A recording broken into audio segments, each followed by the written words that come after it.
African American and Hispanic newspapers within the last month, and that counts. They're a legitimate group. Small press conference with them counts. Well, it has now been 270 days since Hillary Clinton held a formal press conference. You heard Tim Kaine there saying that she did meet with the National Association of Black Journalists, National Association of Hispanic Journalists, but some accuse that group of actually applauding policy proposals that Democrats proposed. They were actually admonished before she spoke there not to applaud policy proposals. We're back with the panel right now. When should she, Tom, have a press conference? When will she have one?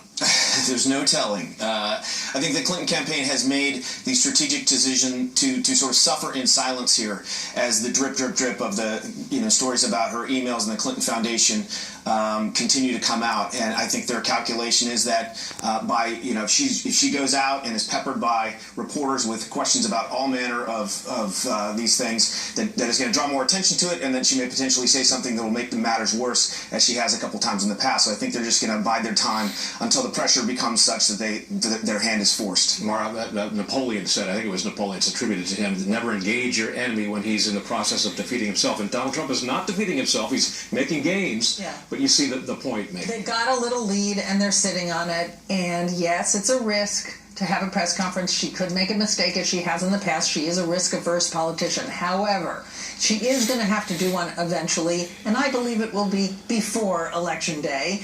But it would do her good. It would, first of all, it would get her some goodwill with the press. Right now, we're building up a lot of badwill. And it would be great practice. She needs to be able to answer questions. She's done it in the past. She sat there for 11 hours in the Benghazi hearings.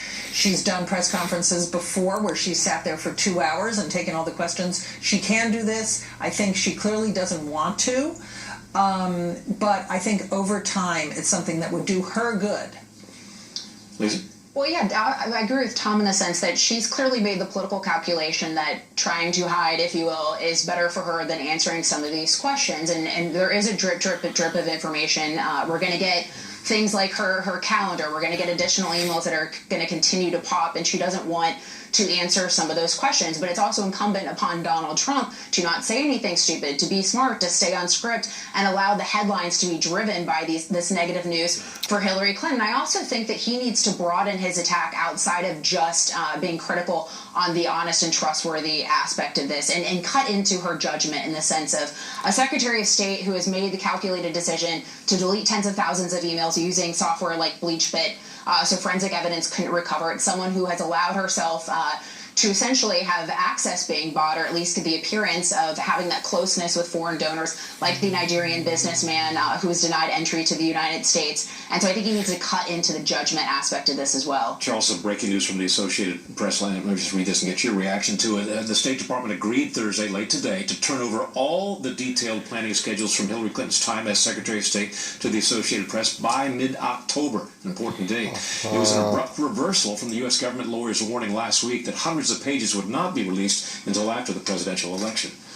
Look, this is unlikely to be a major event, but it is another event down the road. What she has to look forward to is day after day of these stories completely overshadowing her campaign. Can anybody speak to what her message is? No, because it is totally drowned out.